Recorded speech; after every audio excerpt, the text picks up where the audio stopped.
कोलकाता में भारतीय जनता पार्टी अध्यक्ष अमित शाह के रोड शो के दौरान हुई हिंसा के बाद चुनाव आयोग की कार्रवाई पर विपक्ष हमलावर हो गया है। विपक्ष का आरोप है कि आयोग ने बीजेपी को फायदा पहुंचाने के इरादे से चुनाव प्रचार एक दिन कम करने का फैसला किया है। कांग्रेस ने आरोप लगाया कि प्रचार अभियान को ऐसे वक्त पर खत्म करने का निर्देश दिया गया है जिससे पीएम मोदी की रैलियों को इजाजत मिल सके। बीएसपी चीफ मायावती ने भी आयोग पर सवाल खड़े करते हुए कहा था कि ममता को जानबूझकर टारगेट किया जा रहा है। उधर बीजेपी ने चुनाव आयोग से मिलकर कहा कि बंगाल हिंसा में मामले में और कार्रवाई की जरूरत है। जहां तक बंगाल में वहां आए दिन कराई जा रही चुनावी हिंसा व बवाल आदि का सवाल है, तो वहां ऐसा साफ तौर से ये लगता है कि पीएम श्री नरेंद्र मोदी व इनके चेले श्री अमित शाह के नेतृत्व में उनकी पूरी पार्टी व सरकार ने वहां एक सोची समझी रणनीति के तहत ही ममता बनर्जी की सरकार को काफी लंबे से टारगेट किया हुआ है। कांग्रेस प्रवक्ता रणदीप सुरजेवाला ने आचार संहिता को मोदी कोड ऑफ मिसकंडक्ट कहा है।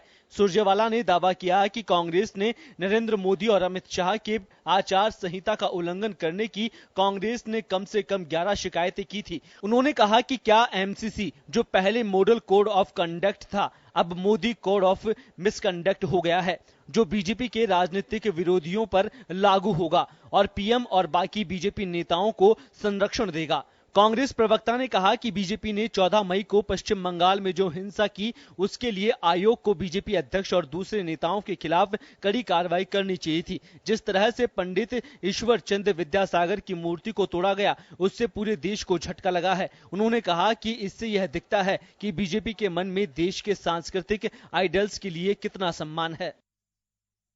आज इस देश में राजनीतिक परंपरा की, मर्यादा की, सौम्यता की, शालीनता की, स्वानुशासन की हत्या करने के लिए जिम्मेवार आदरणीय नरेंद्र मोदी जी स्वयं हैं और इसके लिए उन्हें जरूर अंतर्मंथन करना चाहिए, वरना लोग तो अंतर्मंथन करवाएंगे ही। बीजेपी ने भी पश्चिम बंगाल में पार्टी अध्यक्ष अमित शाह के रोड शो के दौरान हुई हिंसा पर आज चुनाव आयोग से मुलाकात की और ममता बनर्जी पर कार्रवाई की मांग की है। प्रकाश जावड़ेकर, मुख्तार अब्बास नकवी ने आयोग से मिलने के बाद कहा कि राज्य की सीएम हमारे अध्यक्ष अमित शाह को गुंडा कहती है, यह कैसी सभ्यता और मर्यादा है। पश्चिम बंगाल में ममता जी के नेतृत्व में तृणमूल कांग्रेस हार रही है और बीजेपी बहुत प्रभावी तरीके से जीत रही है, इसलिए उनके पैरों तले जमीन खिसक गई है और इसीलिए वो हताश और निराश होकर हिंसा का तांडव करा रही है और पुलिस मशीनरी का भी दुरुपयोग कर रहे हैं। लोकसभा चुनाव 2019 इस बार कई परंपराओं को तोड़ता नजर आया। चुनाव आयोग पर भी इस दौरान सवाल खड़े हुए। हालांकि परंपराएं टूटने का यह खेल पश्चिम बंगाल जाकर हिंसा में बदल जाएगा किसी ने सोचा न था। ऐसे में यह चुनाव अब वर्चस्व बचाने और अस्तित्व जिंदा रखने तक ही सीमित नहीं बल्कि अपने राजनीतिक वर्चस्व के लिए हिंसा की राह अपनाता नजर आ रहा है, जो लोकतांत्रिक मूल्यों पर कुठाराघात है। ब्यूरो रिपोर्ट, जन टीवी न्यूज।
नमस्कार, जंटी में स्वागत है आपका। मैं हूं योगेंद्र। आप देख रहे हैं खास खबर। खास खबर में हम बात करेंगे चुनाव प्रचार के आखिरी चरण, और ये कहें कि देश के आम चुनाव का ये आखिरी चरण है, लेकिन बंगाल एक ऐसी पाठशाला बन गया इलेक्शन कमीशन के लिए कि जिसका हल कायदे से दिख नहीं रहा है।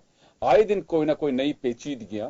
देश में 17वीं लोकसभा के लिए चुनाव हो रहा है, लेकिन ऐसा पहली बार हुआ है कि इलेक्शन कमीशन को एक दिन पहले ही चुनाव प्रचार समाप्त करने की नौबत आ गई और सियासी हलकों में इसकी काफी चर्चा है। अब तक ममता बनर्जी के पक्ष में खुलकर के राजनीतिक दल ज्यादा नहीं आ रहे थे इस संदर्भ में, लेकिन अब कांग्रेस सहित मायावती हो चाहे दूसरे दलों सब सामने आ रहे हैं। कहा जा रहा है कि इलेक्शन कमीशन भी भाजपा के हाथ, सरकार के हाथों की कठपुतली बन रहा है। चले हम इसको लेकर के चर्चा करेंगे। हमारे साथ वरिष्ठ पत्रकार श्याम सुंदर शर्मा साहब है, भाजपा नेता वीरेंद्र शर्मा जी हमारे साथ में हैं और कांग्रेस नेता आरसी चौधरी साहब हमारे साथ हैं। सभी का स्वागत है। श्याम जी, मैं सबसे पहले आपके पास आना चाहूंगा। ये आखिरी दौर और आखिरी चरण का चुनाव प्रचार है, लेकिन देश के इतिहास में पहली मर्तबा ऐसा हुआ है कि एक दिन पहले ही पर्टिकुलर एक स्टेट के चुनाव प्रचार को बंद करने के निर्देश दे दिए हों, और ऐसा पहली बार देखा जा रहा है। लेकिन बावजूद इसके इलेक्शन कमीशन पे अभी भी आरोप लग रहे हैं कि वो केंद्र सरकार के हाथों की कठपुतली बन रहा है। देखिए योगेंद्र जी, पश्चिम बंगाल के मामले को देखें तो ये लड़ाई आज की नहीं है। केंद्र से और इनके बीच में काफी दिन से लड़ाई चल रही है। साल भर पहले से ही जब ये गठबंधन का वहाँ पर जो गठन होकर के वहाँ पर हुआ था कार्यक्रम, उस वक्त भी हुआ था। उसके बाद में पहले भी मुख्यमंत्रियों को उतरने की इजाजत नहीं दी थी, सारी बातें हुई। लेकिन ये एक तरफा कार्रवाई कही जा रही है, क्योंकि घटना हुई है सो कोई बात नहीं। लेकिन ऐसी भी घटना नहीं है कि आप चुनाव प्रचार ही एक दिन पहले रोक दो। मेरे समझ में नहीं आता चुनाव प्रचार रोकने का। जिस जगह जिस जिले में ये घटना हुई है उसको आप रोकते तो ठीक है, पूरे राज्य में चुनाव प्रचार को रोकना और फिर ये प्रधानमंत्री की सभाएं आयोजित हो जाने के बाद रोकना, ये प्रशंसित तो चुनाव आयोग पर लगता है। और फिर आप पुलिस कमिश्नर को किसी भी तरह से हटा रहे हो। अब तो पहले नहीं हटा पाए तो अब किसी न किसी कारण से बना करके उसको उपयोग किया और सारी बातें हुई है। क्योंकि चुनाव आयोग को अधिकार है कि चुनाव के दौरान वो निर्णय ले सकता है। लेकिन जब राजस्थान में घटना घटी तो राजस्थान में एसपी के खिलाफ कोई निर्णय नहीं लिया, क्योंकि यहाँ पर उनकी शिकायत भी गई, सब कुछ हुआ। आप एक राज्य में इस प्रकार की घटना होती है और आप तत्काल आप राष्ट्रीय अध्यक्ष के खिलाफ ना नोटिस जारी करते हो ना कुछ करते हो। उनके ऊपर भी सीधे एफआईआर दर्ज हुई है ना, वहाँ पर जिला निर्वाचन अधिकारी ने किए दर्ज, उसके ऊपर कोई निर्णय नहीं होता और आप एक तरफा निर्णय कर देते हो। तो निश्चित रूप से कोई न कोई, जिस प्रकार से कांग्रेस और बाकी दलों ने जो आरोप लगाया है और ये कहा है कि चुनाव आयोग किस प्रकार की बात कर रहा है कि पूरे देश में प्रदर्शन कर दे और बीजेपी जिस प्रकार से आक्रामक होकर के और फिर निर्णय करा ले, ये ठीक नहीं है। एक बार सुनवाई होनी चाहिए थी, उनको भी सुनना चाहिए था चुनाव आयोग को, उसके बाद कोई निर्णय लेना चाहिए था। लेकिन क्योंकि चुनाव आयोग है, उसके निर्णय को कोई अभी आज चैलेंज करने के लिए सुप्रीम कोर्ट जा सकते थे, लेकिन टाइम नहीं है। इतने टाइम बाद तो इलेक्शन हो जाएगा। तो ऐसी स्थिति में ये कहा जा सकता है कि चुनाव आयोग को जब कोई भी निर्णय ले, और बड़ा निर्णय है, ऐतिहासिक निर्णय है कि एक दिन पहले चुनाव प्रचार को रोक देना, ये बहुत बड़ा निर्णय। पहले कभी निर्णय ऐसा हुआ नहीं, पहली बार ऐसा निर्णय हुआ है। क्योंकि कमीशन को अधिकार है और कमीशन चुनाव कराने के लिए कुछ भी कर सकता है, उसने किया है उसके तहत आपको। क्योंकि आज अच्छाइयाँ बुराइयाँ हो तो सब बाद में आएगी, लेकिन ये बात कही जा सकती है कि पश्चिमी बंगाल में ऐसा पहली बार नहीं हुआ है। घटना पहले से होती आ रही, सब कुछ हुआ है, सारी बातें हुई है। घटना निंदनीय है, ये बात है। किसी भी राजनीतिक पार्टी को रोड शो करने का अधिकार है, उसमें दो राय नहीं है। आप उसके रोड शो को इस प्रकार से गलत तरीके से उसको रोकना चाहो और वहाँ पर हमला कर दो और आपकी राज्य सरकार हो, तो निश्चित रूप से अधिकारियों कुछ कहा जा सकता है कि वो उनका समर्थन भी करते होंगे, इसमें दो राय नहीं है। लेकिन चुनाव आयोग को फिर भी एक बार बात करनी चाहिए थी और सुनना चाहिए था दोनों को, उसके बाद तत्काल देना चाहिए था। क्योंकि वो कह सकते थे कि भाई हमको आप निर्णय 2 घंटे 4 घंटे 5 घंटे बाद भी लगा सकते, सुन करके तत्काल निर्णय कर देते तो ठीक था। अब आप आरोप लग रहा है कि जब एक स्वतंत्रता सेनानी जो कि सबके थे, सबको उनकी मूर्ति तोड़ने के ऊपर एफआईआर दर्ज हुई, उसके खिलाफ कोई नोटिस नहीं, कुछ नहीं।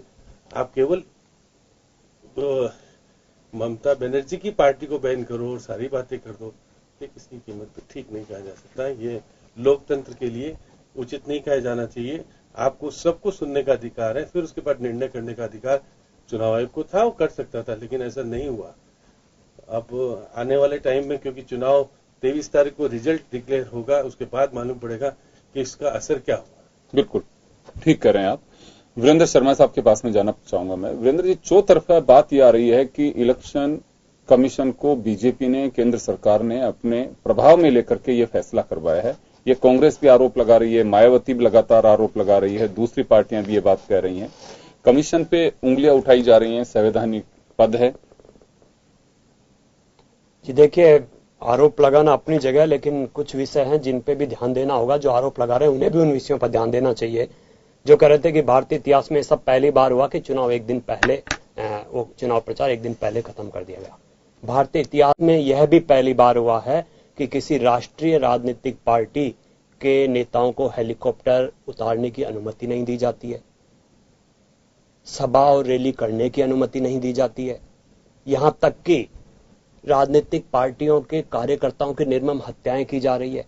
आप ये देखिए, 713 अर्धसैनिक कंपनियां वहां तैनात है चुनाव करवाने के लिए, उनमें 71,000 जवान वहां चुनाव कराने के लिए मौजूद हैं, लेकिन उसके बावजूद भी वहां कितनी हिंसाएं हो रही चुनाव के दौरान। आप ये देखिए कि वर्तमान में 16 राज्यों में भारतीय जनता पार्टी की सरकार है और 4-5 राज्यों में कांग्रेस की सरकार है। 6 चरण के हमारे यहां पे मतदान हो चुके हैं। इन 6 चरणों में किसी दूसरे, पश्चिम बंगाल के अलावा किसी दूसरे स्टेट में आपको कहीं हिंसा नजर आई? आखिर पश्चिम बंगाल में ऐसा क्यों हो रहा है?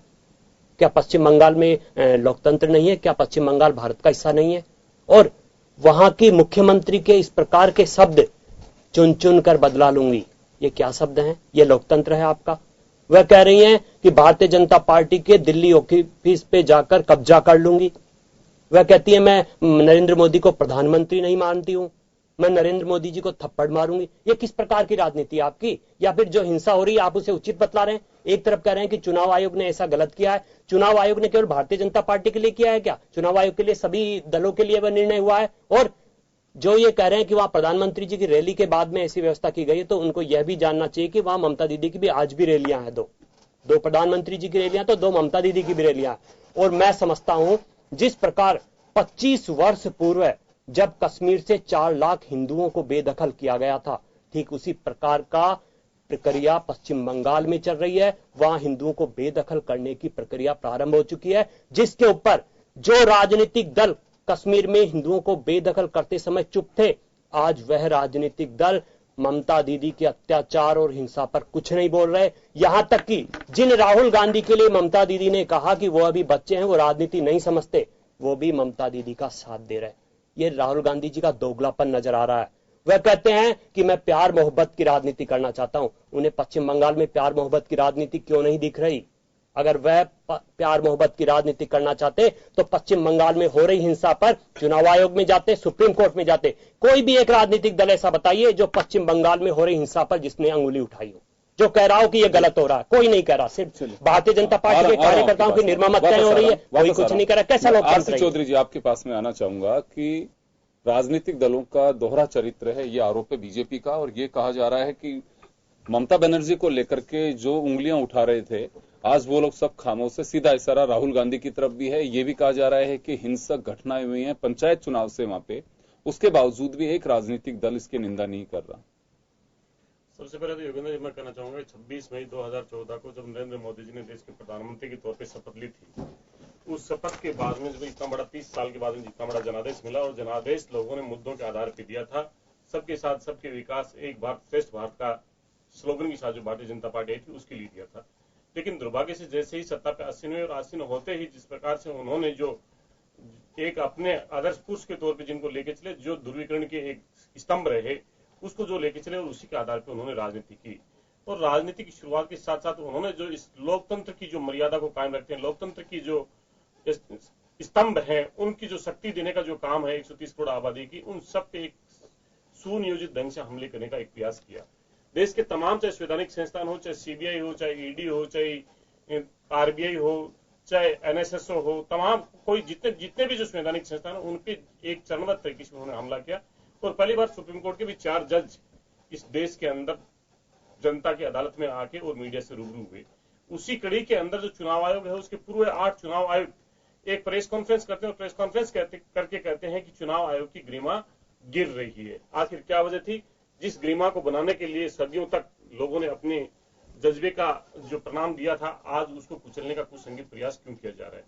बीजेपी की जो प्रवक्ता है उन्होंने जिक्र किया कि पश्चिम बंगाल के अंदर जिस प्रकार से हिंसा का एक माहौल है, 713 कंपनियां हैं, इन्होंने जिस राज्य के अंदर शांतिपूर्ण मतदान होते थे, जिस राज्य के अंदर सदैव कभी इतनी कंपनियों को डेप्यूट करने का प्रयास नहीं किया गया, आजादी के बाद में पहली बार ऐसा क्या माहौल हो गया भारतीय जनता पार्टी के शासन में जो इतनी कंपनियां लगानी पड़ी।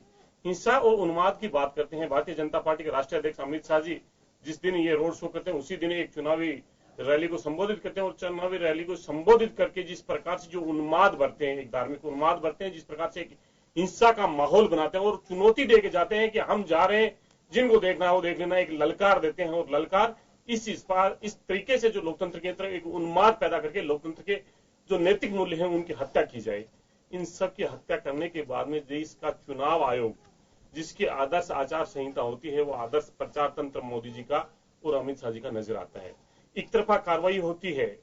इस चुनाव आयोग ने चुनावों की तारीख से पहले नतीजों की तारीख घोषित करते हैं। इससे पहले इस चुनाव आयोग की तारीख आने से पहले अमित शाह जी राष्ट्रीय जो रैली के अंदर किसी रैली में संबोधित करते हैं, राष्ट्रीय अध्यक्ष वो कहते हैं 24 तारीख को मोदी जी फिर प्रधानमंत्री बनेंगे। कैसे उन्हें पता चला कि वो 24 तारीख को नतीजे आने वाले हैं। आखिर चुनाव आयोग की जो गरिमा है वो तार कर दी। कितने हेट स्पीच दिए गए और उनके अंदर सबसे ज्यादा जो नेता थे वो भारतीय जनता पार्टी के नेता थे। ये उन्माद और हिंसा का कारण वहां पे क्यों रहा और क्या वजह है जो प्रदेश एक शांति से इस लोकतंत्र की गरिमा में अपनी नींव रखता जा रहा था, वहां पे आज 713 कंपनियां जो बीजेपी के साथ बता रहे हैं इतनी डेप्यूट कर रहे हैं और इतनी हिंसा हो रही है। उन्माद और इस हिंसा का जनक कौन है? भारतीय जनता पार्टी ने जो धर्म के आधार पर जो ललकार लगाई, क्या वो एक आरसी चौधरी साहब एक बात कहना चाहूंगा। आपने कहा कि 713 कंपनियां वहां लगाई गई हैं, लेकिन इलेक्शन कमीशन का ये देखे तो सही, कम से कम पहले से इस बात का एहसास था कि वह हिंसक घटनाएं हो सकती हैं। अगर ये एहतियात नहीं बरती गई होती, कितना खून खराबा हो सकता था वहां पे।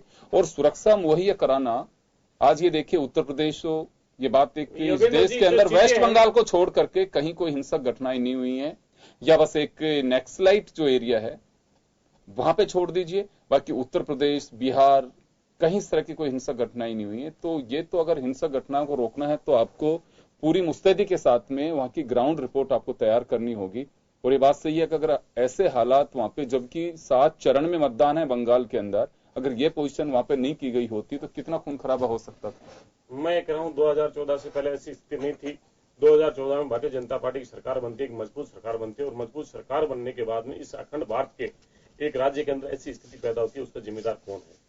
इसका जवाब ढूंढना चाहिए और बताना चाहिए कि आखिर क्या वजह थी।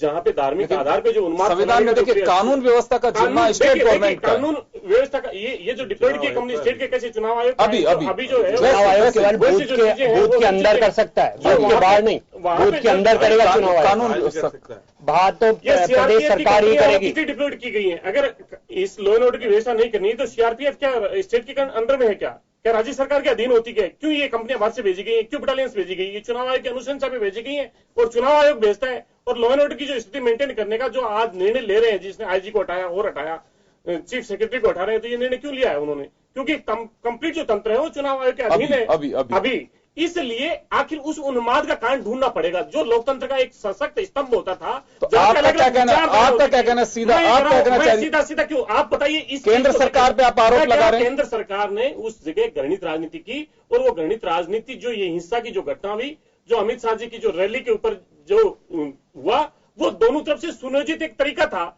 अमित शाह ने अपने दल बल के साथ में, अपने गुंडों के साथ में ललकार दी थी कि हम आ रहे हैं, अपने कार्यकर्ताओं में एक बात जानना चाहूंगा, एक रैली के बार वो करेंगे कौन हमें रोकेगा? सर एक बात, जय जय श्री राम, जय जय श्री राम। क्या किसी भी नेता को धर्म के आधार पर चुनाव के अंदर जाने का अधिकार है? क्या ये आदर्श आचार संहिता है? मैं एक बात अगर नहीं है तो क्यों उस पर कार्रवाई नहीं होती? एक बात मैं जानना चाहूंगा। देखिए, जय श्री राम, अकबर अल्लाह, ये अगर वाहे गुरु, ये अगर कोई अपने उसमें कहता है तो मुझे लगता है कि यहां ये अपील नहीं कर सकता है कि जय श्री राम के नाम पर आपको वोट बीजेपी को डालना चाहिए, अल्लाह के नाम पे आपको फलाह को डालना चाहिए, वाहे गुरु के नाम पे आपको इसको डालना चाहिए। वो आप अपील किसी धर्म के नाम पे नहीं कर सकते। बाकी अपने उसमें तो बोल सकते हैं, उसमें बोल सकते हैं। मैं दूसरी बात एक बात जानना चाहता हूं। जो पश्चिम बंगाल, जहां पे देश के आजादी के लोग, आजादी के जो स्वतंत्रता सेनानी थे वो निकले वहां से, वहां पे बहुत से बड़े इतिहासकार निकले, साहित्यकार निकले। इस देश की अलग अलग विभागों के अंदर उन्होंने जो नेतृत्व दिया, आज उस देश की आजादी के बाद में 2014 के बाद में से क्यों माहौल बन गए, इतनी कंपनियां डेवलप करनी पड़े, इतने हिंसा पे उतारू हो जाए, इतने तमाम सब चीजें हो जाए, आखिर ये क्या वजह है कि इस मुल्क के अंदर इस स्थिति पे लाके एक सशक्त सरकार और मजबूत सरकार का जो दावा करते हैं उन्होंने इस जगह पे लाके खड़ा कर दिया। आखिर क्या वजह है जी? जम्मू कश्मीर के अंदर 60% मतदान होता है, वहां पे 7% मतदान पे आप चुनावी निर्णय देते हो। क्या आखिर वजह है कि एक लोकसभा के अंदर, सिर्फ एक लोकसभा के अंदर 3 चरणों में चुनाव के अंदर जाना पड़ता है? इसका मतलब इस देश का जो संपर्क, जो भाईचारे का जो सौहार्दपूर्ण जो वातावरण था, उसके ऊपर कहीं ना कहीं ललकार ठोकी गई है, कहीं ना कहीं कील ठोकी गई है, कहीं ना कहीं एक बार जवाब दिलवा दूं, बांटा गया है। वीरेंद्र शर्मा जी से जवाब दिलवा दूं कि आज से चौधरी साहब, मैं जवाब दिलवा दूं, एक बार जवाब दिलवा दूं। वीरेंद्र जी, आपने सुना, ये सीधे आरोप वर्तमान केंद्र सरकार पे है कि उन्होंने वहां उन्माद फैलाया, सौहार्द को बिगाड़ा, जानबूझ करके एक साजिश रची गई ताकि बंगाल को पोलराइज किया जा सके। मेरे कांग्रेस मित्र पे मुझे हंसी भी आ रही है और वो विचलित है, उनकी बौखलाहट है जो सामने आ रही है, क्योंकि ये इन्हें भी पता होना चाहिए कि तो आप में नहीं होना चाहिए, बस बाकी तो है तो सब में हो। स्थानीय प्रशासन राज्य सरकार की जिम्मेदारी होती है, पहला विषय। दूसरा विषय है, जितने भी राज्यों में चुनाव हुए कहीं भी हिंसा देखने को नहीं मिली, केवल पश्चिम बंगाल में क्यों? और कांग्रेस, ऐसी क्या मजबूरी है कांग्रेस की वह पश्चिम बंगाल की हिंसा पर आंखें बंद की हुई है? क्यों उसे वहां लोकतंत्र जो प्रताड़ित हो रहा है, लोकतंत्र को जो चीर हरण हो रहा है, उसके ऊपर इनका ध्यान क्यों नहीं जा रहा? क्यों नहीं कांग्रेसी नेता कुछ बोल रहे हैं? वही स्थिति, मैं फिर कह रहा हूं, वही स्थिति होने जा रही है जैसे कश्मीर में हो रही थी। ठीक उसी प्रकार वही ममता दीदी 2005 में जो बांग्लादेशी घुसपैठियों के लिए संसद में हंगामा करती है, संसद में अपनी लोकसभा सदस्यता से इस्तीफा देने के लिए तैयार हो जाती हैं, लोकसभा स्पीकर के पोडियम पर पेपर फेंकती हैं, वही ममता दीदी आज बांग्लादेशी घुसपैठियों की वकालत कर रही हैं। ये सब विषय आखिर क्यों नहीं दिख रहे उन्हें? बंगाल की हिंसा कांग्रेस को नहीं दिख रही है। इसके बाद मेरे मित्र जो कह रहे थे कि वहां इतनी सुरक्षा बल की एजेंसियां हैं, वहां ये हैं, चुनाव आयोग हर जगह, केवल पश्चिम बंगाल में नहीं, जहां भी शांति के प्रयास करने थे, जहां भी अच्छी तरह से चुनाव व्यवस्थाएं करनी थी, वहां उन्होंने की है। और मैं समझता हूं 2019 का चुनाव, योगेंद्र जी आपने भी देखे, बहुत से चुनाव आपने देखे, आपके अनुभव रहा है। सिर्फ मैं पूछना चाहूंगा मेरे कांग्रेसी मित्र से, आपके भी अनेकों राज्यों में शासन है, पहले भी आप पक्ष में भी रहे और विपक्ष में भी रहे, आज तक का इतिहास बता दीजिए, कभी भारतीय जनता पार्टी ने ऐसी कोशिश की हो जब किसी नेता को सभा नहीं करने दी गई हो, किसी नेता को रैली की अनुमति नहीं दी गई हो, किसी नेता के हेलीकॉप्टर को उतरने की इजाजत नहीं दी गई हो? आज तक हुआ कभी? फिर आप ऐसे किस प्रकार की राजनीति करना चाहते हैं या देश को क्या दिशा देना चाहते हैं कि ममता दीदी सही है? आपने एक तरीके से स्वीकार कर लिया है कि ममता दीदी जो अत्याचार वहां कर रही है, जो हिंसाएं वहां हो रही है, वह चाहे भारतीय जनता पार्टी के ऊपर हो या वहां की आम जनता के ऊपर जिस प्रकार से आके गोले फेंके गए हो, उनके ऊपर आपने मोहर लगा दी है। और इसके साथ साथ मैं मेरे मित्र से एक बात और कहना चाहूंगा, राजनीति अपनी जगह होती है लेकिन देश अपनी जगह है। अगर देश को बनाए रखना है तो इस प्रकार की जो हिंसात्मक गतिविधियां हैं, इस पे कहीं न कहीं रोकने के लिए हम सबको मिलकर आगे आना होगा, क्योंकि एक सुदृढ़ और सशक्त लोकतंत्र के लिए इस प्रकार की राजनीति सही नहीं है। जी, लेकिन एक बात यहां सवाल उठता है, मैं आऊंगा आरसी चौधरी साहब, मैं श्याम जी के पास जाना चाहूंगा। श्याम जी, अगर ऐसा हालात लग रहे थे कमीशन को कि इनपुट्स ऐसे आ रहे थे कि बिल्कुल वहां भयावह स्थिति है, पर्टिकुलर एक सेगमेंट का, आपको लगता है कि इलेक्शन स्थगित करना चाहिए था या फिर तुरंत कार्रवाई करते हुए कह देना चाहिए था कि आज ही से इलेक्शन कमीशन ये फैसला लेता है कि वहां चुनाव प्रचार पर रोक है? क्या किया जा सकता था? देखिएगा कि क्योंकि आपने निर्णय जो लिया है संविधान के अंतर्गत लिया है, ये तो बात सही है कि संविधान की 324वीं जो धारा है उसमें अधिकार है इस तरह का, लेकिन मैं कह रहा हूँ कि सुनवाई करने का अधिकार भी चुनाव आयोग को है। पहले सुनवाई करनी चाहिए थी, उनको बुला करके नोटिस जारी करके सुनवाई करनी चाहिए थी। टाइम आप दे सकते, 6 घंटे का 8 घंटे का जो भी देना था दे सकते थे, तो फिर आपके ऊपर ये आरोप नहीं लगते, फिर आप सीधे तौर पे कहते थे इस प्रकार की घटना हुई है, ये सब कुछ है। अब पूरे राज्य में क्यों चुनाव आयोग ने इसकी रोक लगाई? चुनाव पूरे राज्य में तो झगड़ा हो नहीं रहा था, चुनाव जिस जगह झगड़ा हुआ उसके ऊपर वहां पर आप कंट्रोल करने के लिए उस लोकसभा क्षेत्र में आप रोक लगा सकते थे। पूरे राज्य में लगाने का मतलब कोई न कोई संकेत तो जाता है। अब ये अब सीधे तौर पे आप कह दो कि चुनाव आयोग निष्पक्ष रूप से ले रहा है निर्णय, तो ये भी आपको पता होना चाहिए कि चुनाव आयोग का किस आधार पर किस तरह से चयन होता है सदस्यों का और मुख्य निर्वाचन अधिकारी बन जाते हैं। तो इस पे कुल मिलाकर के आप एक संकेत दे रहे हैं कि इलेक्शन कमीशन कमीशन संवैधानिक दायरा है और इस पे भी अगर राजनीतिक दखल होगा और कमीशन में जाने वाले लोगों की इच्छा शक्तियां अगर इस तरह से होने लगी तो आने वाले दिनों के अंदर उंगलियां और ज्यादा उठेंगी।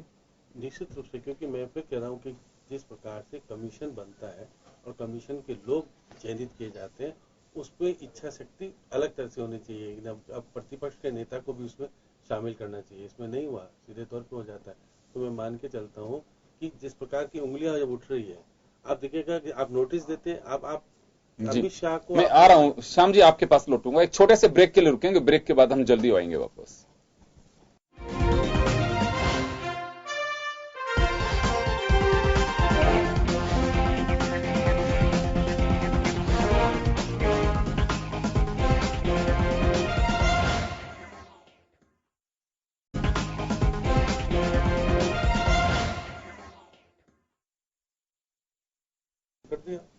ब्रेक के बाद एक बार फिर आपका स्वागत है। आप देख रहे हैं खास खबर। बात कर रहे हैं हम पश्चिमी बंगाल में उपजे विवाद की।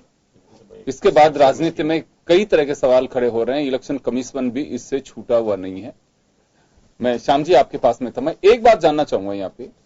चलिए, कमीशन पे तो उंगलियां उठ रही हैं, सारी बातें, लेकिन राजनीतिक दल जिनको खुद को अपनी एक आचार संहिता खुद की भी तय करनी चाहिए कि हम कितना आगे बढ़े हैं इस तरह के मामलों में। क्योंकि देखिए, कमीशन अपनी तरफ से कोशिश कर सकता है कि 72 घंटे की किसी को इलेक्शन का प्रचार के कैंपेन के लिए किसी को रोका जा रहा है, किसी को 24 घंटे, किसी को 48 घंटे। ये भी अब की बार प्रयोग हुआ।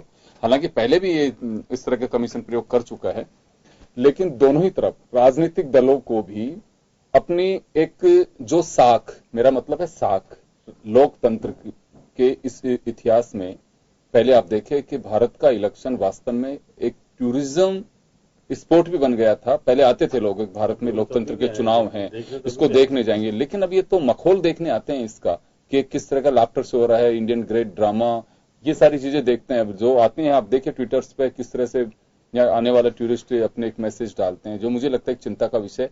और कमीशन को भी क्या है कि जो टीएन सेशन जब थे, एहसास हुआ था कि कमीशन नाम की कोई चिड़िया है जिसके ये काम होते हैं।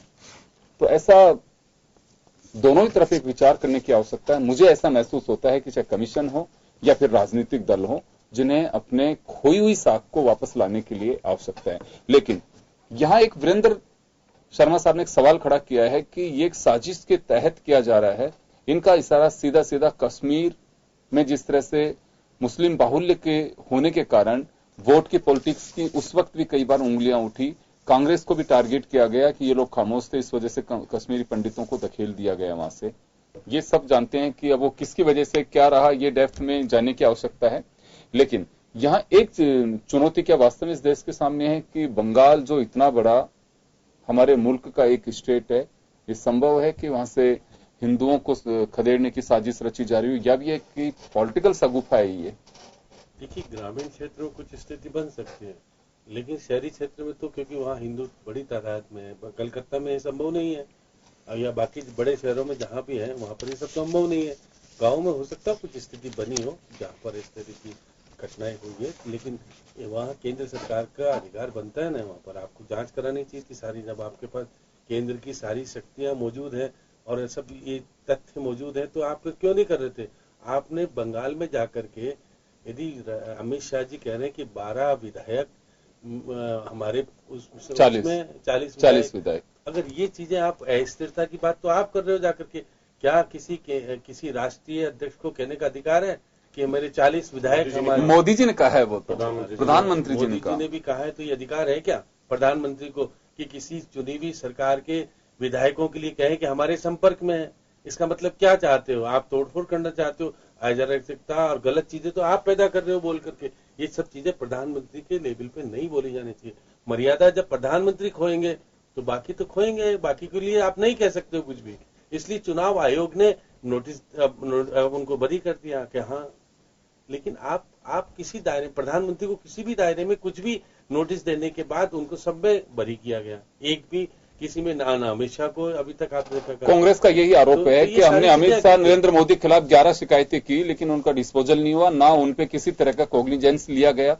और दूसरी कोई पार्टी कुछ भी करती है तो तुरंत इलेक्शन कमीशन उस पर त्वरित कार्रवाई करता है। देखिए ना, टीएमसी के ऊपर जिस प्रकार से लिया और आपने वहां एफआईआर दर्ज अमित शाह के खिलाफ हुई है ना, किसने की है? जिलाधिकारी ने की। आपका निर्वाचन अधिकारी है, यदि उससे पूछो कि आपने निर्वाचन अधिकारी ने क्यों की, मूर्ति टूटी है ना उनकी, और मूर्ति टूटने के बाद घटना घटी हुई है, 2 मुकदमे भी दर्ज हुए हैं, 76 लोग दोनों तरफ के अंदर बंद भी हुए हैं, हिरासत में लिए। तो ये सारी घटनाक्रम जब आप सारी बातें कर रहे हैं, निष्पक्षता होनी चाहिए, चुनाव तरीके से होना चाहिए। हो सकता हो कि प्रशासन दबाव में रहता है, राज्य सरकार जिसकी होती है वो आप उसको कुछ फायदा निश्चित रूप से मिलता है, उससे दो राय नहीं, कुछ मिलता है 100%। लेकिन क्योंकि आपके पास पर्यवेक्षक आपके पास है, आप वहां पर माइक्रो 3 तरह के पर्यवेक्षक जब वहां पर होते हैं, वो निरंतर निगरानी करते हैं, और आपके पास केंद्र की टुकड़ियां वहां पर अर्धसैनिक बल मौजूद है, आप वहां रोक सकते हैं, बहुत सारी चीजें कर सकते हो। ऑब्जर्वर को तो सीधा अधिकार होता है, जिला निर्वाचन अधिकारी के अंडर में नहीं होता, ऑब्जर्वर तो सीधा निर्वाचन आयोग के अंडर में होता है, उसी की रिपोर्ट के आधार पर सब कुछ किया जाता है। ये जो आज किया भी है चुनाव आयोग ने उन्हीं की रिपोर्ट के आधार पर किया है, ये कोई बीजेपी की रिपोर्ट के आधार पर तो नहीं किया होगा, क्योंकि ऑब्जर्वर की रिपोर्ट गई होगी, ऑब्जर्वर ने कहा होगा कि ये सब चीजें हो सकती है। लेकिन पूरे राज्य में ये ऑब्जर्वर कैसे हो जाए और पूरे राज्य में आप कैसे रोक लगा देते हो, ये प्रश्न जब खड़ा होता है। आप लोकसभा क्षेत्र में करते मैं आऊंगा आपके पास में। वीरेंद्र जी, कांग्रेस या दूसरी पार्टियां या ममता बनर्जी, इन पे सवाल उठता है, लेकिन कुछ सवाल भाजपा और केंद्र सरकार पे भी उठ रहे हैं। वरिष्ठ पत्रकार हैं श्याम जी, उनका साफ कहना है, और ये बात कई बार आई, विश्लेषकों ने भी कहा कि मोदी जी 40 विधायकों की जिक्र कर रहे हैं, जो देश के प्रधानमंत्री भी हैं पार्टी के नेता के साथ में। ये एक हॉर्स ट्रेडिंग की ओर हम लोग जा रहे हैं, जो उचित नहीं है। कल दूसरा पावर में आएगा, वो दूसरे विधायकों से ये अपदस्थ करने की जो परंपरा शुरू होगी, उचित नहीं होगी भारत के लोकतंत्र में। और दूसरा, इलेक्शन कमीशन को बर्ताव जो करना चाहिए वो बैलेंस करना चाहिए। अगर दूसरी पार्टी अगर कोई शिकायत करे तो उसको भी हियरिंग का मौका देना चाहिए। खैर, इलेक्शन कमीशन से आपका कोई ताल्लुक नहीं है और बाध्य भी नहीं है कि उनकी कार्रवाई पे आपको जवाब दें ना दें, लेकिन जो हालात है उसमें ममता बनर्जी के साथ साथ भाजपा को भी जिम्मेदार ठहराया जा रहा है। जी देखिए, राजनीतिक मर्यादाएं बनाए रखने के लिए सभी पार्टियां जिम्मेदार है, मैं समझता हूं। ठीक उसी प्रकार जैसे ममता दीदी ने प्रधानमंत्री जी के लिए गंदे शब्दों का यूज किया, उन्होंने बोला प्रधानमंत्री जी को थप्पड़ मारने की बात कही, उन्होंने कहा भारतीय जनता पार्टी के दिल्ली ऑफिस के ऊपर जाके कब्जा कर लूंगी, उन्होंने कहा मैं प्रधानमंत्री जी को प्रधानमंत्री नहीं मानूंगी। ठीक उसी प्रकार कांग्रेस के अनेकों नेताओं ने भी प्रधानमंत्री जी के लिए गंदे शब्दों का प्रयोग किया। आप यह देखिए बंगाल की स्थिति क्या हो चुकी है कि भारत का राज्य है और वहां पे आप जय श्री राम नहीं बोल सकते, वहां पे दुर्गा पूजा नहीं कर सकते। आखिर क्या है ये सब क्यों नहीं दिख रहे? ये विषय ऐसे हैं जिन पे गंभीर पूर्वक जी ये ऐसे विषय हैं जिनके ऊपर गंभीरता से सोचने की जरूरत है। और आप ये देखिए डायमंड हार्बर वहां का एक इलाका है जहां से हिंदुओं को गांव से बेदखल किया जा रहा है। तो ये जो स्थितियां बन रही है, छोटा सा सवाल है देश में। एक बात सुनिए, बिल्कुल इसमें कोई संदेह नहीं है, लेकिन जब ये महसूस हो रहा था कि कश्मीर के अंदर दूसरी पार्टियों की सरकारों से अगर ये चूक हुई है और आपके नोटिस में अगर ऐसी स्थितियां आती हैं, सीधा दखल कर सकती है गवर्नमेंट ऑफ इंडिया अगर ऐसी कोई परिस्थितियां बनती हैं। तो जब इसका मालूम था, श्याम सुंदर शर्मा साहब ने यही सवाल खड़ा किया कि जब केंद्र सरकार के नोटिस में सारी चीजें आ रही हैं तो इलेक्शन के वक्त इन सब चीजों का बखान करने के कोई तुक नहीं है। और तुक अगर आप राजनीतिक एजेंडे पे करना चाह रहे हैं तो सवाल ये भी खड़ा होता है कि केंद्र सरकार ये सब चीजें जान करके भी खामोश क्यों रही? जी देखिए, 60 साल के पुराने खड्डे हैं जिन्हें भरने में समय लगेगा। नहीं, ये तो सामने अगर कोई चीज आ रही तो ममता बनर्जी की सरकार पहली मर्तबा वहां पे बनी है। 60 साल के पुराने खड्डे, उन्हें भरने में समय लगेगा। बांग्लादेश सीमा पर जिस प्रकार से हमने कार्रवाई की है और एक मजबूत तंत्र वहां पे स्थापित किया गया, शीघ्र ही आपको देखने को मिलेगा कि राज्य में भी पूरे में एक ऐसा सशक्त और मजबूत तंत्र स्थापित होगा जिससे इस प्रकार की घटनाएं नहीं होगी। आप इंतजार कीजिए। बिल्कुल, ये बात ठीक है, लेकिन अभी जो सवाल खड़ा किया जा रहा है कि कश्मीर की तर्ज पे यहां से भी हिंदुओं को खदेड़ने की कार्रवाई की जा रही है। मैं तो ये कह रहा हूं कि जब कश्मीर से आज हम अनुभव लिया, कश्मीरी पंडितों को जिस तरह से आज उनका दर्द है, हर किसी को महसूस हो सकता है उनकी कहानी पढ़ करके भी। तो जब हालात अगर ऐसे बन रहे हैं वेस्ट बंगाल में, तो प्रधानमंत्री जी हो चाहे आपकी हमारी सरकार के कोई भी केंद्र के मंत्री हो, उसमें जो भी लोग आज भागीदार हैं, वो अगर सार्वजनिक मंच से चर्चा करते हैं तो रिपोर्ट्स तो पहले ही सार्वजनिक होनी चाहिए थी, लोकसभा में उसकी चिंता जाहिर होती है, कार्रवाई की जानी चाहिए थी कि ये बर्दाश्त नहीं की जा सकती। अब मंच से चर्चा करने का मतलब ही होता है सीधा उसका राजनीतिक फायदा लेने की, जैसे आरसी चौधरी जी ने कहा कि पोलराइज करके और इसका फायदा लेना चाहते हैं। तो एक तरीके से यह विषय भी माना जाए कि इस प्रकार की घटनाएं करके पश्चिम बंगाल में हिंसा करके राजनीतिक फायदा लेने की कोशिश की जा रही है। ये तो आरोप ये आप पे लगा रहे हैं, तो ये आरोप कांग्रेस के ऊपर भी बनता है कि वो क्यों चुप है, पश्चिम बंगाल के हिंसा पर वो क्यों चुप है, वो क्यों कुछ नहीं बोल रहे, वो क्यों दीदी का साथ दे रहे हैं, या दूसरी जो राजनीतिक पार्टियां वो क्यों साथ दे रही हैं। मैं एक विषय कहना चाह रहा हूं, जैसे मेरे कांग्रेस मित्र भी बोल रहे थे और श्याम जी ने भी बताया कि प्रधानमंत्री जी के ऊपर विपक्षी पार्टियां 11 बार चुनाव आयोग में जा चुकी है।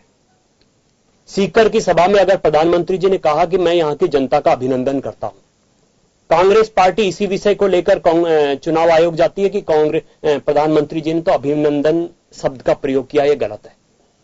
तो इस प्रकार के शब्दों के ऊपर अगर चुनाव आयोग क्लियर चिट देता है तो यह गलत है क्या?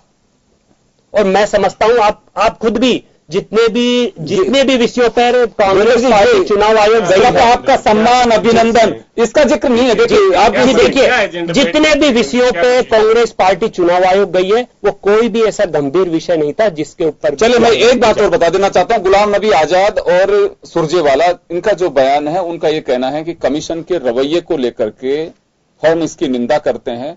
ममता बनर्जी या हिंसा को राहुल गांधी ने अभी जब एक रैली थी उत्तर प्रदेश में उसमें साफ कहा कि हिंसक घटनाएं नहीं होनी चाहिए, ये हम इसकी बिल्कुल घोर निंदा करते हैं। वहां जिस तरह की स्थितियां हिंसक जो घटनाएं है उसके खिलाफ कांग्रेस है, लेकिन अभी जो साथ खड़े होने की जो बात की जा रही है जिसका आप जिक्र कर रहे हैं, ये दोनों नेताओं ने साफ कहा है कि वहां इलेक्शन कमीशन का एक तरफी जो कार्रवाई है उसको लेकर के हम ममता बनर्जी के साथ हैं। देखिए अगर एक तरफी कार्रवाई होती तो भारतीय जनता पार्टी के पक्ष में होती।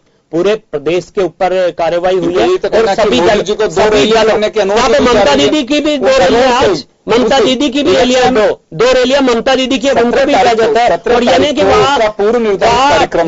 वहां पे 5 या 6 बजे बाद भारतीय जनता पार्टी प्रचार कर पाएगी, वहां कोई भी पार्टी प्रचार नहीं कर सकती। तो मैं समझता हूं ये राजनीतिक चश्मा है। चौधरी साहब के पास में जाना चाहूंगा। चौधरी साहब, ये जो एक बड़ा सवाल खड़ा कर रही है बीजेपी लगातार कि वहां से कश्मीर की तरह एक एजेंडे पे चल रही है सरकार और आप लोग भी खामोश हैं। देखिए मैं तो ये कह रहा हूं कि मजबूत सरकार का दावा करते हैं, सशक्त सरकार का दावा करते हैं और 5 साल की जिम्मेदारी के लिए लोकतंत्र में चुना जाता है। और 60 साल बनाम 60 महीने मांग के आए थे और आज 60 महीने जब पूरे होके और जब जनता उन कुर्सी से अपदस्थ करने को तैयार है तब ये कह रहे हैं 60 साल हमें दीजिए। लोकतंत्र के अंदर आपको 5 साल के काम पे जाना पड़ता है, एक चीज। दूसरा, इन्हें यह बताना चाहिए कि बंगाल के अंदर जो बार बार जिन घुसपैठियों का जो जिक्र करते हैं कि बांग्लादेश से जो घुसपैठ आ रहे हैं, आखिर सरहद की सुरक्षा की जिम्मेदारी केंद्र सरकार की है, क्यों नाकाम है कि वहां पे घुसपैठिए अंदर घुस रहे हैं। इस नाकामी को उन्हें सिरोधारी करना चाहिए कि हम नाकाम रहे घुसपैठ को रोकने के लिए।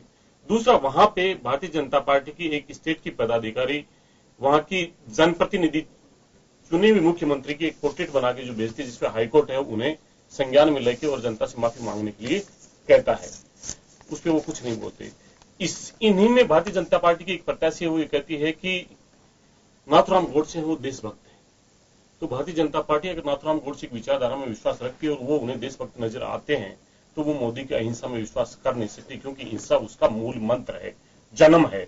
इसीलिए भाजपा नाथुराम गोडसे जिसका एक जो पुरुष हो, जिसका वो अनुयायी हो, इसलिए हिंसा उनका कर्मो धर्म बन गया भारतीय जनता पार्टी। भारतीय जनता पार्टी के 6 लाख लोगों को निकाल दिया, तो आप भारतीय जनता पार्टी नाकाम क्यों थी? उन लोगों को कहां पे विस्थापित किया, कहां है वो, ये बताना चाहिए था।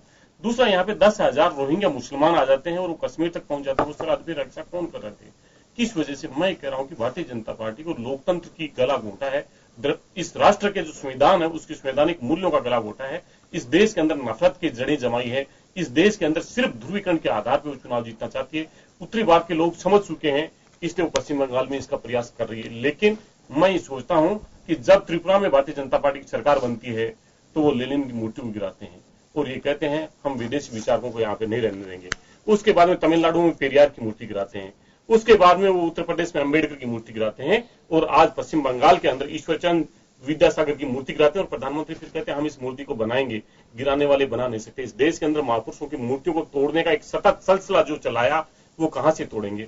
आखिर चुनावी मुद्दों पे जाते ना किस प्रकार की ललकार लगा रहे हैं, आखिर उन्होंने कितने जम्मू कश्मीर के अंदर हिंदुओं को विस्थापित किया उसकी बात करते। लेकिन भारतीय जनता पार्टी सिर्फ दूर बैठे हुए लोगों को चैनल के माध्यम से सिर्फ नफरत का घोल के, और वो एक प्लेटफॉर्म बन गया कि इस बात पे आके कोई भी बोले, कोई उसको रोकने वाला नहीं, कोई पूछने वाला नहीं। आखिर उस जगह के ऊपर आखिर इस 70 साल में जो नहीं हुआ वहां पे वो नफरत की इतनी गहरी कैसे होगी। बीजेपी का सत्य कह रहा है वहां पे दुर्गा पूजा नहीं होती। अरे तुम तो सिर्फ दुर्गा पूजा एक के नाम जानते हो, मुख्यमंत्री वहां की 21 देवियों के नाम लेती है, सरस्वती की वंदन पूजा की बोलती है, दुर्गा की बोलती है, तमाम चीजें बोलती है। किसने रोका था, किसने उन्होंने मना किया था, कौन है? ये आपका दायित्व बनता है कि सब लोगों के हितों की रक्षा होती है, लेकिन आप सिर्फ अपने वोट के आधार पर वो सब चीजें देख रहे हैं। देश का प्रधानमंत्री की भाषा ये होती है कि राजनीतिक दल के जो कार्यकर्ता हैं वो उन्हें गुंडे नजर आते हैं। अगर देश के प्रधानमंत्री को दूसरी विचारधारा के व्यक्ति अगर गुंडे नजर आते हैं तो उनका सीधा सा संदेश यही है कि इस देश के अंदर वो हिंसा का माहौल चाहते हैं और वो हिंसा का माहौल उन्हें अच्छा लगता है। उसी के आधार पर, ध्रुवीकरण के आधार पर ये वोट की तलाश में है कि ध्रुवीकरण के आधार पे हो। लेकिन अभी तय करिए, आप लोग तय करिए, राजनीतिक दलों को तय करना है कि वास्तव में देखिए कानून व्यवस्था भी कोई बनाएगा, चुनी हुई सरकारों का काम है, लेकिन राजनीतिक दल जिनकी बड़ी भागीदारी लोकतंत्र में है, मतदाता वोट डालता है, लेकिन आप लोग उस पृष्ठभूमि में आकर के फ्रंट में खेलने की एक आप लोगों को एक वो प्लेटफॉर्म मिलता है, एक पिच मिलता है जिसपे आपको बैटिंग करनी चाहिए, बढ़िया से करनी चाहिए, लेकिन अराजकता के माहौल में क्यों? देखिए अराजकता का माहौल इसलिए कि आज हम चैनल पे चर्चा कर रहे हैं, हम 4 लोग यहाँ पे, दर्शक कितने होंगे। बीजेपी सत्य ने बार बार कहा कि मैं नरेंद्र मोदी के थप्पड़ मारूंगा, ममता बनर्जी ने ये कहा। ममता बनर्जी ने कहा कि नरेंद्र मोदी को लोकतंत्र का थप्पड़ पड़ेगा, तो निश्चित रूप से लोकतंत्र का थप्पड़ किसी न किसी दल को तो मिलेगा। तो जोड़ना चाहिए आपको कि ममता ने ये कहा कि लोकतंत्र का थप्पड़ पड़ेगा, और लोकतंत्र का थप्पड़ जनता का थप्पड़ है, और जनता को अधिकार है, उसे शासक के तौर पर नहीं सेवक के तौर पर चुना था, इसलिए अगर शासक बन जाता है तो जनता को अधिकार है और जनता दे रही है। अगर किसी के हवाले से अगर वो कर रही है तो उसमें क्या होना चाहिए, लेकिन हम यहाँ पे बैठ के करें और आप दर्शक सुन रहे होंगे ममता ने ऐसा ही कहा होगा, ममता ने अनुवाद दिया होगा, सबने पढ़ा हुआ है कि नहीं बीजेपी के साथ 23 तारीख को बीजेपी ने बोला ना, बीजेपी ने क्या कहा कि ममता ने कहा मैं थप्पड़ मारूंगी, ममता ने क्या कहा था बताना चाहिए कि थप्पड़ ये नहीं, 23 तारीख को ये भारतीय जनता पार्टी कह रही है कि तुम जीत जाओ, जनता जिता दे। वो जनता को एक हुंकार मार रहे हैं देश के प्रधानमंत्री जी कि तुम जिता दे भारतीय जनता पार्टी के, चाहे व्यक्तियों को हरा दें, टीएमसी को जिता दें, लेकिन टीएमसी को जिताने के बाद में भी मेरे पास में वो ताकत है कि मैं उनको मेरे अंदर मिला लूंगा। 40 विधायक मेरे संपर्क में है, आज तुम सांसद जिता भी दोगे तो कल उनको मैं तोड़ के ले जाऊंगा, क्योंकि धन बल और बाहुबल का जो सहारा भारतीय जनता पार्टी लेकर लोकतंत्र पे जो हमला कर रही है वो इस देश का कभी स्वीकार नहीं कर सकता। नाथुराम गोडसे की विचारधारा, अगर इनके प्रत्याशियों की विचारधारा है तो ये हिंसा की विचारधारा इस देश के अंदर शुरू हो गई, और उसी का कारण है जिसके कारण पश्चिम बंगाल में 713 टुकड़ियां लगानी पड़ रही हैं। तमाम जो तथ्य मैंने पहले भी दिए थे, इससे पहले भी जो चर्चा हुई, और मैं अभी भी बता दूं कि 10 गणित भाषण देने के लिए 10 नेताओं को 5 चरण में बैन किया गया, जिसमें से 8 जो नेता है वो भारतीय जनता पार्टी के हैं। 11 नेता ऐसे हैं जिनको 48 से 72 घंटे तक प्रचार से बाधित किया गया, जिसमें से 6 भारतीय जनता पार्टी के हैं। 5 सेनाओं के नाम का, सेना का जो दुरुपयोग करके किया उसमें से 4 भारतीय जनता पार्टी के हैं। तमाम जो 9 नेताओं को जो चेतावनी दी गई उसमें से 5 भारतीय जनता पार्टी के नेता हैं। तमाम इतनी जो नफरत घोल रहे हैं, इतने नेताओं पे सब चीजें हो रही हैं, और चुनाव आयोग उनका प्रचार आयोग बनने के बाद में भी चाह के भी सुप्रीम कोर्ट ने कहा कि चुनाव आप सेना का इस्तेमाल नहीं करेंगे। उसके बाद में देश का प्रधानमंत्री अगर सेना के नाम पे वोट मांगते हैं पहले मतदाताओं से, तो ना वो सुप्रीम कोर्ट को मानते, ना वो चुनाव आयोग को मानते, इसलिए लोकतंत्र खतरे में है। तो लोकतंत्र खतरे में होगा तो जनता को तय करना है कि वो किस दिशा में लेके जाना है। वीरेंद्र जी आपके पास भी आऊंगा मैं एक बार श्याम जी के पास जाना चाहूंगा। श्याम जी, ये बंगाल नहीं झुलस रहा है, बंगाल उबल भी नहीं रहा है, ये देश का लोकतंत्र उबल रहा है, और मुझे लगता है कि अगर आग कहीं पे लगती है तो पड़ोसी भी उससे अछूते नहीं रहते हैं। ये एक हालात जो बनते जा रहे हैं, मुझे लगता है कि एक दौर शुरू हो जाएगा अगर इसको राजनीतिक दल नहीं रोकेंगे, संवैधानिक संस्थाओं का अगर दखल नहीं होगा, क्योंकि आज केवल चर्चा की जाती है। चर्चा उंगली टीएन सेशन का वक्त रहा, उस वक्त कोई ये नहीं कहता था कि इलेक्शन कमीशन ने एक तरफी कार्रवाई की है या उसकी तरफ झुकाव रहा।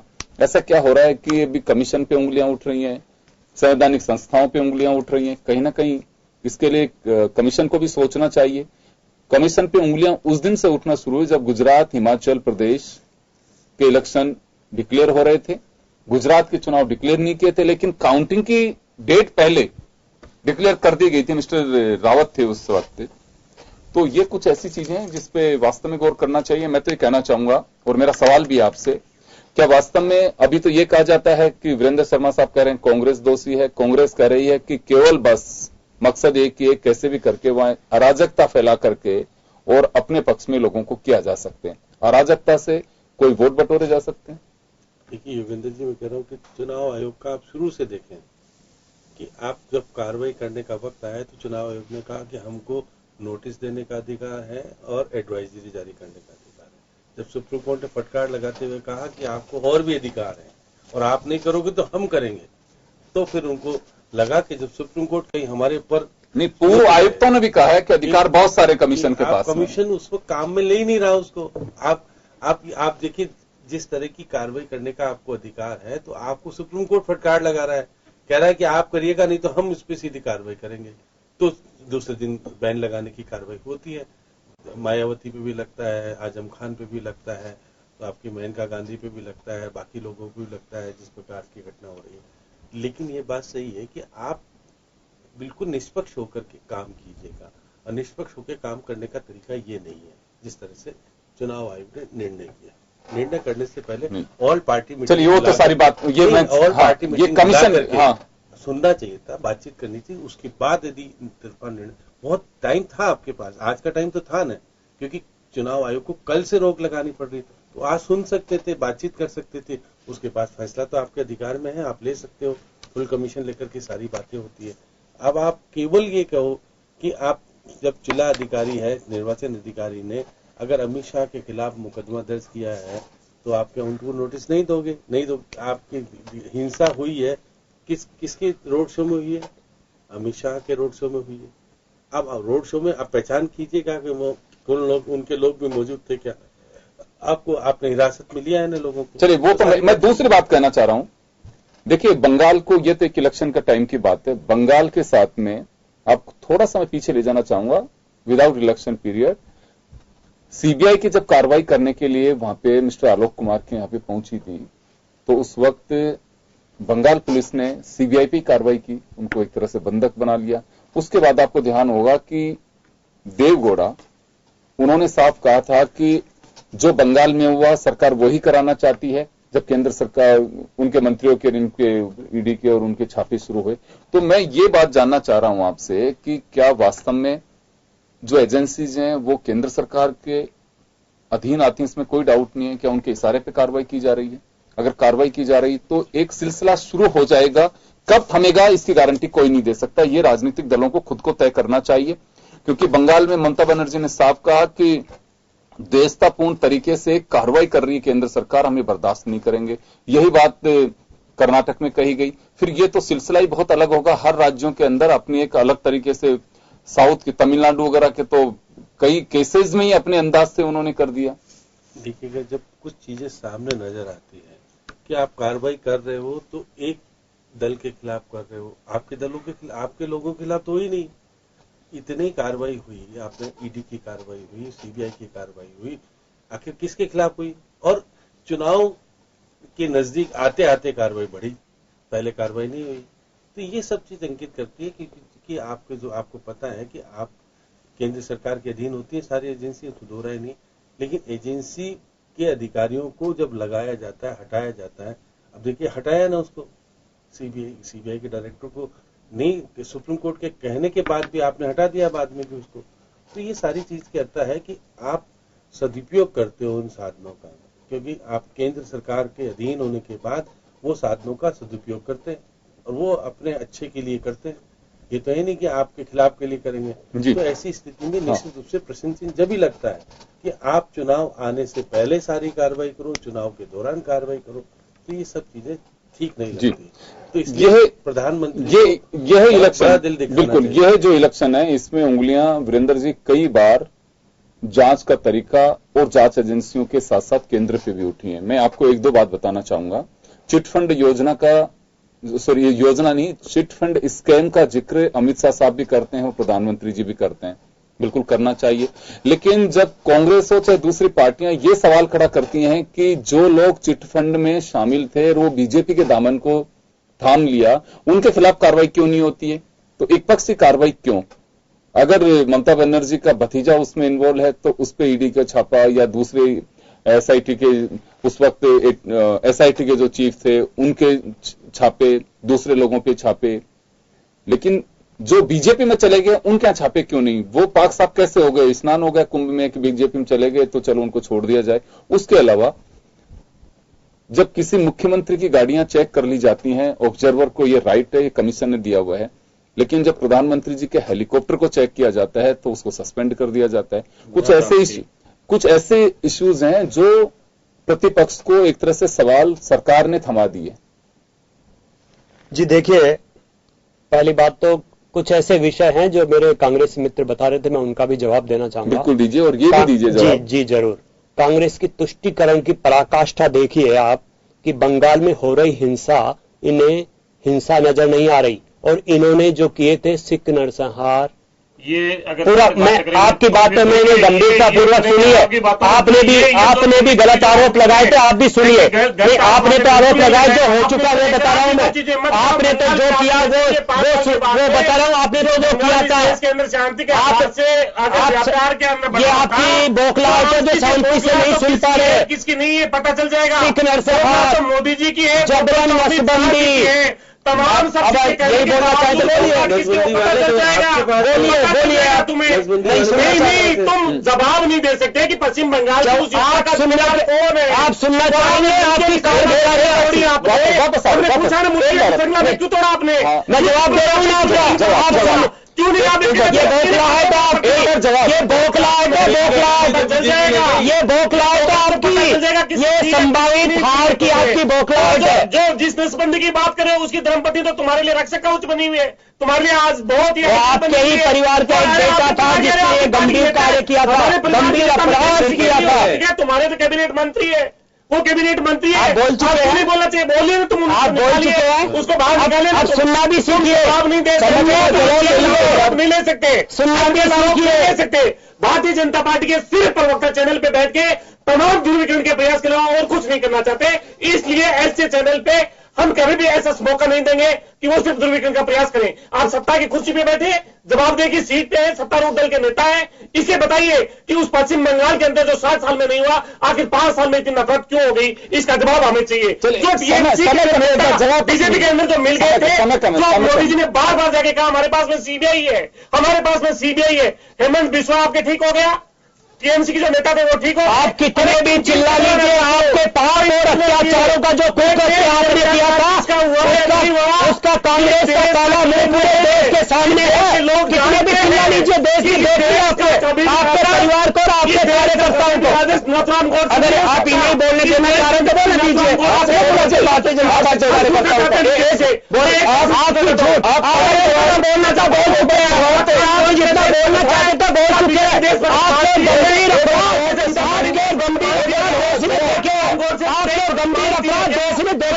चाहता हूँ क्या उसे जवाब नहीं चाहिए, केवल आप ही नहीं सुनना चाहते हैं, आप ही नहीं सुनाइए, चिल्लाना चाहते हैं, चिल्लाकर आप देश को जिता नहीं सकते, चिल्लाकर छूट नहीं सकते, चिल्लाने का साबित तो कर सकता है।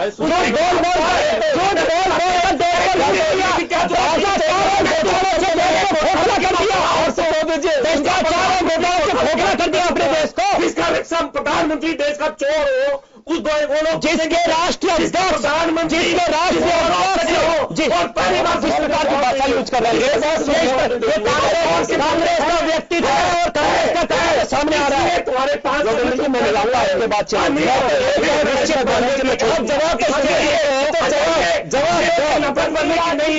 ये जगह जवाब देंगे है चैनल पर चौधरी जी जवाब दे रहे हैं।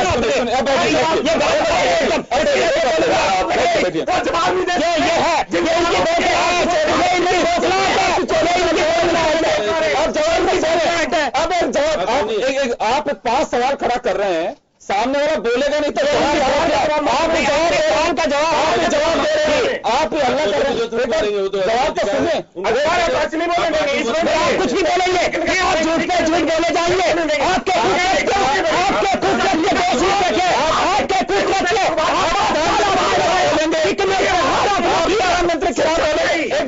आप प्रधानमंत्री बोल रहे हैं तो ये भी सुन रहे हैं। सही बात नहीं है, आप ये बोले जा रहे हैं, आप बोलिए आप जवाब बंद कर दी। कांग्रेस के व्यक्तित्व और कांग्रेस के कर्तृत्व यहाँ भी देखने को मिल गया। जिस प्रकार इन्होंने सिख नरसंहार किया, किसी प्रकार ये मीडिया पर भी मर्यादाओं का हनन करते जा रहे हैं। इन्होंने कहा अमित शाह के गुंडे वो सीधे भारतीय जनता पार्टी के कार्यकर्ताओं पर आरोप लगाए, मैं चुप रहा, क्योंकि कांग्रेस के कुकृत्य देश में देखे जिस प्रकार की हिंसा इन्होंने की थी, चाहे वह आपातकाल हो चाहे सिख नरसंहार हो। इसके बाद इनके अनुसार इनके अनुसार भारत में अभिव्यक्ति की आजादी है। और प्रियंका शर्मा अगर अच्छे कपड़ों पर पहने हुई किसी की फोटो लगा दी तो वो अभिव्यक्ति की आजादी नहीं है। इनके नेताओं ने दमबल और बाहुबल के जिस प्रकार के प्रयोग किए 60 साल में, उस प्रकार का प्रयोग किसी ने नहीं किया। और मैं आपसे पूछना चाहता हूं, भारतीय धन्यवाद भी किसी ने नमस्ते नेता